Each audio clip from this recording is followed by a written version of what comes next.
Chop প্রেমীদের উদ্দেশ্যে বলছি, কার কার এরকম চপ খেতে ভালো লাগে অবশ্যই কমেন্টে জানাবে। সো হ্যালো এভরিওয়ান, রূপালীর রান্নাঘরের সবাইকে স্বাগত জানিয়ে শুরু করছি আজকের ডিনারের রেসিপি মিষ্টি কুমড়োর চপ। তো ফ্রেন্ডস, চলো আজকের কুমড়োর চপ রেসিপির উপকরণগুলো তোমাদের সাথে এক এক করে শেয়ার করে নিচ্ছি। এখানে দেখো, কুমড়োটা আমি এরকম লম্বা লম্বা করে কেটে রেখেছি।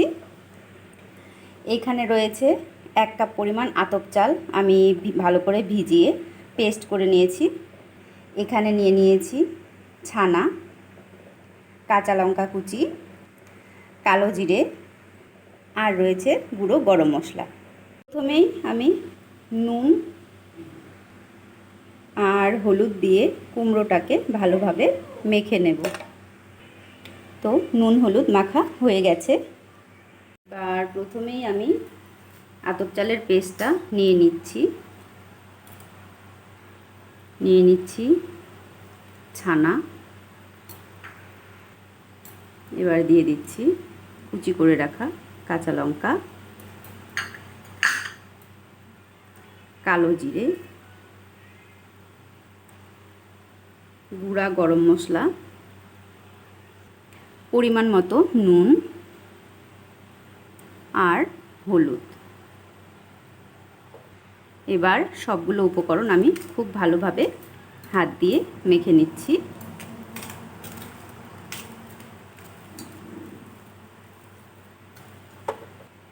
যেহেতু এটা একটু ড্রাই হয়ে গেছে, আমি এবার এখানে অল্প পরিমাণ জল অ্যাড করে দিচ্ছি।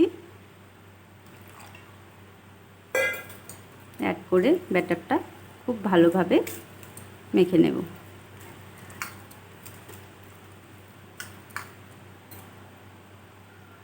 দেখো, ব্যাটারটা খুব ভালোভাবে মাখা হয়ে গেছে।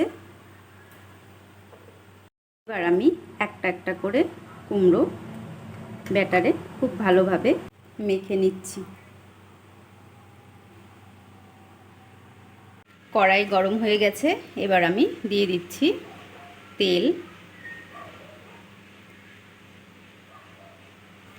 এবার আমি একটা একটা করে ব্যাটার মাখানো কুমড়োগুলো দিয়ে দিচ্ছি।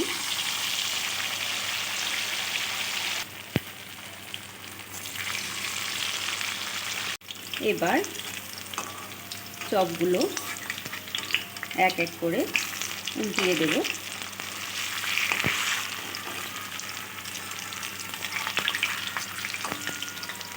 উল্টে পাল্টে ভালোভাবে ভেজে নেব।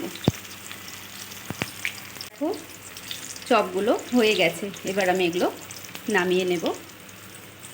মিষ্টি কুমড়োর চপ ভাজা হয়ে গেছে। দেখো, আমি সার্ভ করে নিয়েছি। রেসিপিটি তোমাদের কেমন লাগলো অবশ্যই জানাবে। ভালো লাগলে লাইক কমেন্ট শেয়ার করে অন্যদেরকেও দেখার সুযোগ করে দেবে। আজকের মতো এই পর্যন্তই। নেক্সট কোনো দিন অন্য কোনো রেসিপি নিয়ে তোমাদের সামনে হাজির হব। সবাই সুস্থ থেকো, ভালো থেকো। নমস্কার।